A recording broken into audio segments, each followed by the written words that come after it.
ভাবনা ছিল যে এই গ্যাসটা দিয়ে হলো আমি বিদ্যুৎ উৎপাদন করব। পরে চিন্তা করলাম যে গ্রামের আশেপাশের লোকজনের সাথে কথা বলে দেখি তারা গ্যাস নেয় কিনা।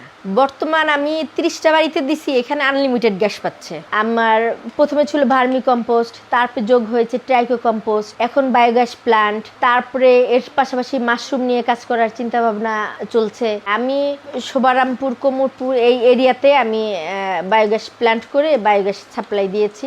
তারা এখন বায়োগ্যাসে রান্না করে। আমার লোক রাখা আছে, তারা বিভিন্ন এলাকা ঘুরে ফার্ম কাদের আছে তাদের সাথে যোগাযোগ করে করে এখন 60টা ফার্মের সাথে কন্ট্যাক্ট হয়ে গেছে। তাদের যত গোবর হয় সব আমাকে দেয়। বায়োগ্যাসের চিন্তাটা হচ্ছিল আমাদের যে গোবরটা, এইটা তো আমরা গ্যাস মুক্ত করতে হয় গোবরটাকে। আমরা যেমন গ্যাস মুক্ত করে মিথেন গ্যাসটা ছেড়ে দিচ্ছি, আমরা এই গোবরটাকে যদি বায়োগ্যাস প্ল্যান্টের মাধ্যমে গ্যাস মুক্ত করি তাহলে আরেকটা বিজনেস কিন্তু আমার চলে আসতেছে। এটা হলো আমি প্রাণী সম্পদের সাথেও যোগাযোগ করি।